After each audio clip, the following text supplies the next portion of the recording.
Welcome to yet another episode of the Economic Times Cutting Chai Stories, a series of conversations with CXOs and business leaders over chai or coffee, if that's your preference, brought to you by ET Edge, where we talk about their lives, hobbies, interests, and touch upon various other topics. The urgency and pressure on business leaders as they navigate the COVID-19 pandemic has been immense. And right now, we are in the midst of the second wave. These business leaders have been constantly monitoring myriad ways to ensure that their respective companies stay on course in the new normal. The incredible demands placed on them makes us often wonder how they have time for family, hobbies, or any personal downtime. And let's not forget that they are mere mortals. This initiative by ET Edge is aimed to create a deeper connection with them and to get a sense of what business leaders of several prominent companies do when they are not in business mode. Today, I have with me Pankaj Vyas, Senior Director, Stryker Global Technology Center. Pankaj, welcome to the Economic Times Cutting Chai Stories. Thank you, Ivan, for having me. Our pleasure. Pankaj, if I'm not mistaken, you've had a career of about 14 years with Stryker, 14 years, 2 months approximately, and that's long with one single organization. So my question is connected to that. Could you tell us about how over the years within the organization, having grown up the ranks, have you invested in yourself to equip yourself better and incrementally improve in the professional and personal space? Yeah. See, when you work for a company for a very long time, it's both good and bad. Good is because you understand the culture, systems, people, and then you think like you know it all.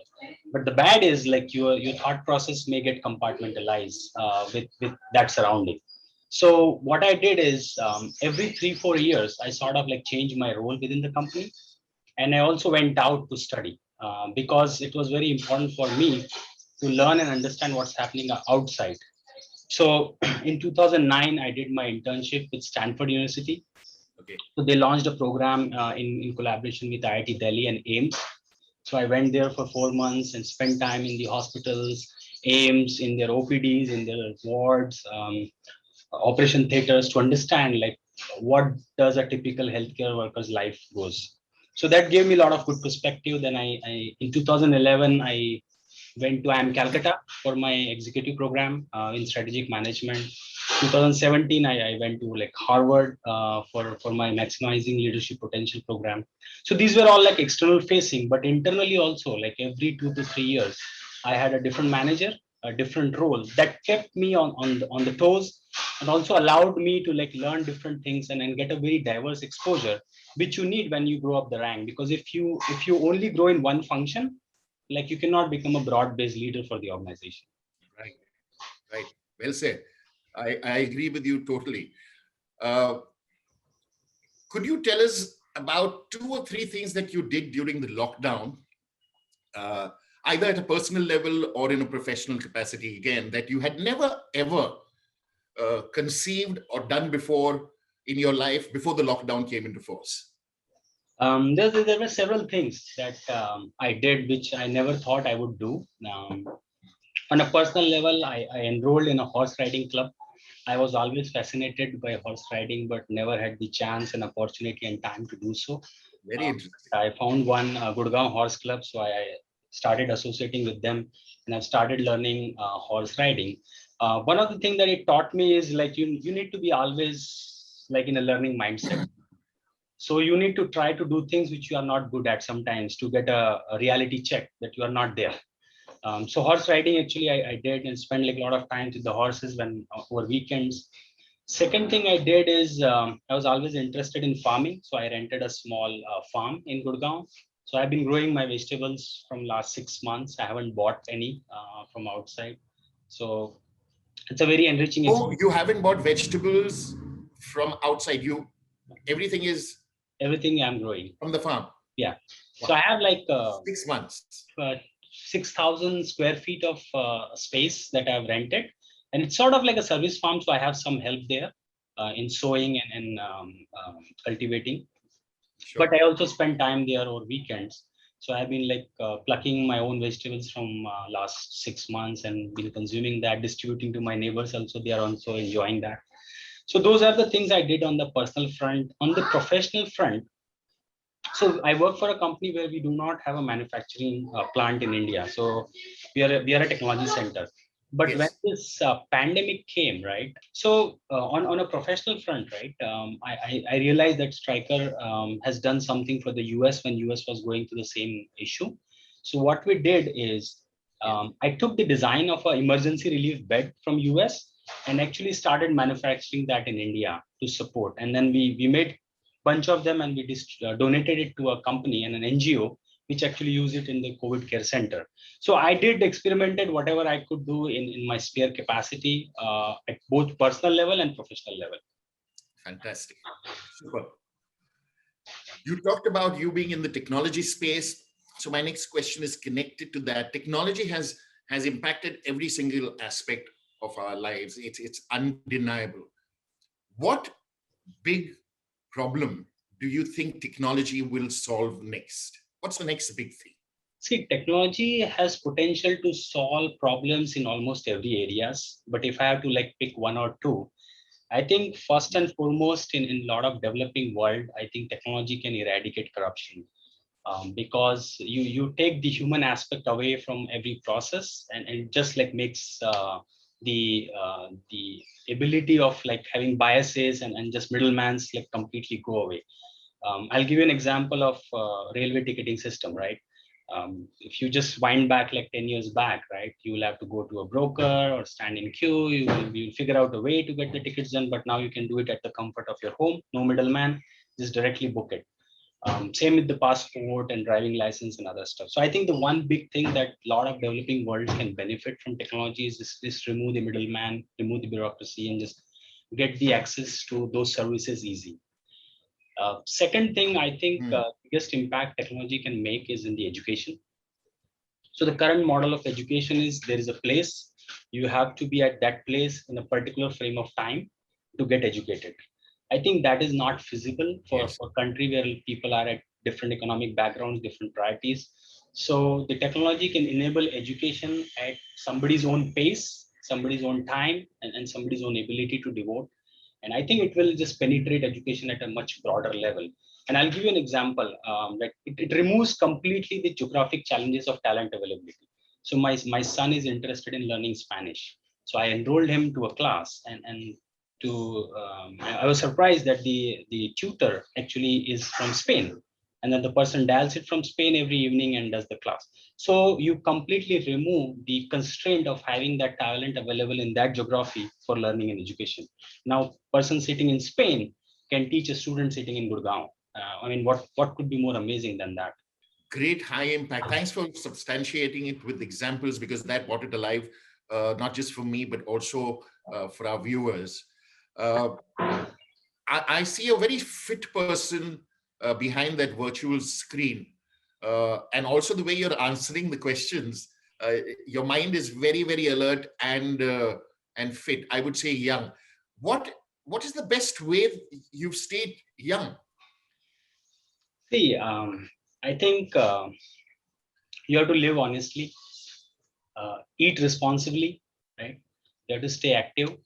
I think those are the three things that I have done over several years, and it's a long journey. It's not like one time event where you just like do yoga one day and then you will be fit for the rest of your life. It's a discipline you have to inculcate in everything that you do for you to become like healthier, and it is a very long process. So I have developed like a schedule which I follow, but I encourage people to be involved socially in community work, in volunteering, and Right. find a passion that keeps them active. Because people have to find life outside work as well. We cannot expect that all of our life's needs will be fulfilled by our employers, right? Yeah. If you expect that monetary reward, satisfaction, happiness, growth, everything from a job, you'll be disappointed. Right. Keep your expectations realistic. And while you talked about some of the things that have helped you stay young, be it being involved in community work or some words that you use. What you're saying is there is a rigor and a discipline behind that. And that's, that's the key to it. Exactly. Pankaj, being a young senior director at Striker Global Technology, I'm sure you've seen a lot of your engineers that you lead and the cross-functional teams that you work with, a lot of young people. I'm sure you're at a young organization.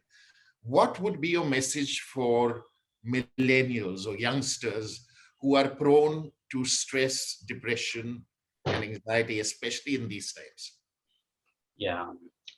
See, I think I would like really encourage people to find their passion and explore life outside work. I think it's important to really connect with like-minded people, find a hobby, spend some time which gives you happiness. If you are always like tied to your work and then you think that your work is your life, it's good, but it's not going to like help you really evolve as a person and then may put you into depression because your work will not be always at a high pitch. So you will have highs and lows. But if you have no other sources of satisfaction, right, you will be always just following the pitch of your work. So I personally advise people to like explore life outside work, have a hobby, have a passion, discover that, and stay active. As I said in previously, also stay active in community and build relationship so that you have people to talk to when you're anxious. Just Yes, don't get siloed in your work life. absolutely. Absolutely. Great. Uh, with that, Pankaj, we'll move on to another section, which is called the one word, one line answer. Mhm. What's going to happen here is I am going to ask you a series of questions, and I would expect you to answer either in one word or one line. If it takes more than one word, I'll specify. You can answer in 2 words or 3 words. So I want you to relax, have fun. There are no wrong answers to this section. There are only right answers. Okay. Are you ready? Yeah. Okay, great. What's your favorite meal or dish? Khichdi. Oh, great. How long can you go without checking your phone? I think at least 4 5 hours. Interesting. Very good. If you were a gifted painter and could paint anything, what would you paint? I think a desert, Ah, like a sunset in a desert. I belong to a place in Rajasthan, so I grew up in a desert area, so I really enjoyed that sunset. absolutely. I've seen, having visited Rajasthan, Jaisalmer, and all that. So I I am can. from Jaisalmer. Oh, really? Okay. Wonderful. If you could be a kitchen appliance, what one would you be and why? I think maybe in this time I would be a juicer, so that like I can provide like healthy nutrition to all the people around me. What a lovely answer. Describe your journey thus far in 3 words. Integrity, hard work, and empathy. Nice. If you were to lose one of the following, would you rather lose the ability to read or lose the ability to speak? I would lose ability to speak because if I read, I will be much more learned and I may have the less need to speak. Nice. Most admired Indian. I really admire Amitabh Bachchan. Okay, great. What, according to you, is the most important invention ever? I think wheel, The wheel? the wheel, yeah, because it Okay, sort of like created like multiple other inventions. Without wheel, I think almost 80% of the inventions will go for a toss. absolutely. Absolutely. What is something that many people take seriously but shouldn't? I think criticism. Would you rather know a little bit about everything or everything about a little thing? I would say a little bit about everything. I read somewhere that mastery is for animals, and like a man should know how to do like a little bit of everything. Should be able to survive in all circumstances. Wonderful. Would you rather travel the world for a year on a shoestring budget or stay in only one country for a year but live in luxury?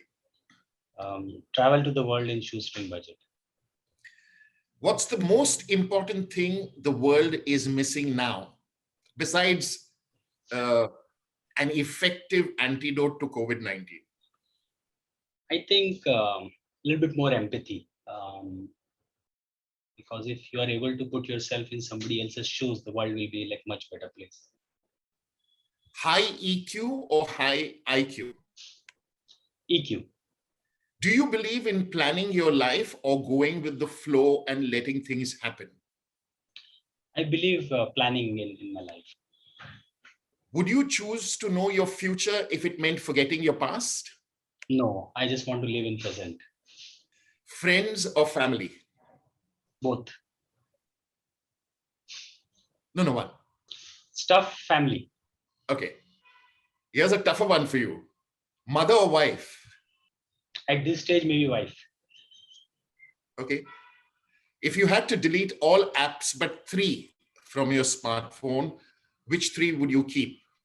I think I would keep like bank app, Amazon app, and the health tracker app, which is my Apple Watch. So I need money, food, and vital. Very well answered. What is the cutest thing you did as a child that your parents still talk about today? I think I dressed up like a girl and then performed in a society event, which I think they really liked because I had like big hairs. This was pre-Mundan. How sweet. Yeah, so I had like a long hairs. Right. That's wonderful. That's very sweet. Last question in this segment. I still have one question for you after this. Kindly complete this sentence. Life is incomplete without health. Well said. My final question to you, Pankaj. What is your mantra for success? I think, as I said earlier, first is integrity. So I grew up with a very simple principle: don't lie, don't cheat, don't steal. So if you cannot go far in your life if you are compromised on integrity. So first is integrity. Second is hard work. Like there's no shortcut to success. You have to put in the effort that are required to really get the desired outcome. So integrity, hard work, and third is risk-taking ability. You have to explore unexplored territories, because if you just follow conventional methods, the output will be conventional. So if you want an unconventional output, you have to find conventional ways to do it. Right. I had a wonderful full-time chatting with you, Pankaj. Thank you for being very honest. Thank you for speaking from the heart. Some of your answers were eye-opening, and I wish you and your family the very best. And I wish that, like you talked about, the risk-taking ability and moving into uncharted territories, that you continue to explore new areas and move into uncharted territories and find your success there. Thank you so much. Thank you, Ivan. Thank you very much.